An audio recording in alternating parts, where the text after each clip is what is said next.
1 hour candle வச்சு support resistant வந்து mark பண்ணிட்டோம். மார்க் பண்ண உடனே அந்த இடத்துல கேண்டில் வந்ததுக்கப்புறம் நம்ம எப்படி ட்ரேடாக கன்வெர்ட் பண்ணுறது, புல் பேக் மெத்தட் யூஸ் பண்ணி பார்க்கலாம். ஸோ இங்கேருந்து ப்ரீவியஸாக 1 ஹவர் பொறுத்தளவு நல்ல ஒரு ஸ்ட்ராங் செல்லிங் ஏரியா இது. இப்போ இந்த இடத்துல செல்லிங்கான ஆப்பர்ச்சுனிட்டி வந்தால் நம்ம எடுக்கலாம். ஸோ இந்த லெவலில் ஏதாவது செல்லிங்கான ஆப்பர்ச்சுனிட்டி வந்தால் எடுக்கலாம்.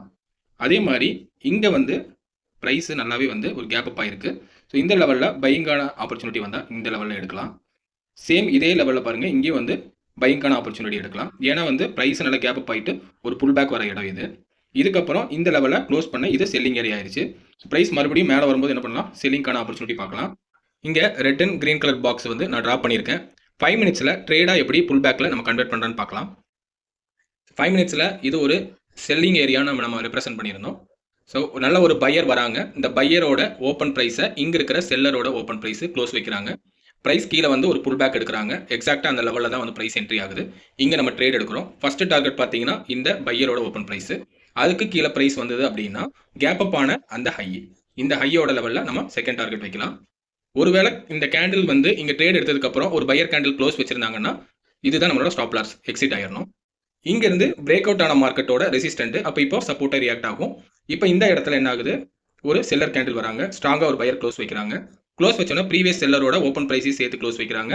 இந்த புல் பேக்கில் ஒரு ட்ரேட் வரும், வந்தவொடனே என்ட்ரி எடுக்கிறோம். இதோட ஃபர்ஸ்ட் டார்கெட் இதோட ரெசிஸ்டன்ட். இந்த லெவலையும் பிரேக் பண்ணிட்டாங்க அப்படின்னா அடுத்தது இந்த ஹைக்கு போயிடும். ஸோ செல்லிங் ஏரியாவில் வந்து செல் எடுக்கிறோம், பையிங் ஏரியாவில் வந்து பை எடுக்கிறோம். இது வந்து பையிங் ஏரியா தான். ஸோ 1 ஹவர் பொறுத்தளவு இது ஒரு ஸ்ட்ராங் சப்போர்ட் தான். இந்த இடத்துலையும் சேம் தான்.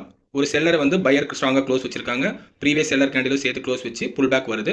ஃபர்ஸ்ட் டார்கெட் இந்த ஹை, அடுத்தது நம்ம டே ஹை. ஸோ இப்போ வந்து இது வந்து ஸ்ட்ராங் செல்லர் ஏரியா ஆயிடுச்சு. இது வரைக்கும் நமக்கு சப்போர்ட்டாக இருந்தது, இதுக்கப்புறம் ரெசிஸ்டண்டாக மாறிடுச்சு. ஒன்ஸ் இந்த கேண்டில் 15 மினிட்ஸ் கேண்டில் வந்து நமக்கு பிரேக் கொடுத்ததுக்கப்புறம் ஒரு புல் பேக் வருது. மறுபடியும் இந்த லெவலில் இருக்கிற பையர்ஸை வந்து ஸ்ட்ராங்காக க்ளோஸ் வச்சிடறாங்க. இந்த இடத்துல புல் பேக் வருது, இங்கே என்ட்ரி எடுக்கிறோம். டார்கெட் வந்து நம்மளோட அடுத்த லெவலில் வைக்கிறோம். ஸோ இந்த இடத்துல பார்த்தீங்கன்னா ஒரு 1 ஹவரோட சப்போர்ட் அந்த மாதிரி இருக்கும். அந்த இடத்துல நம்ம டார்கெட் ஃபிக்ஸ் பண்ணிக்கலாம். சேம் அதே தான் செல்லர் ஜோனு. ஒரு பையரோட ஓப்பனை செல்லர் க்ளோஸ் வைக்கிறாங்க.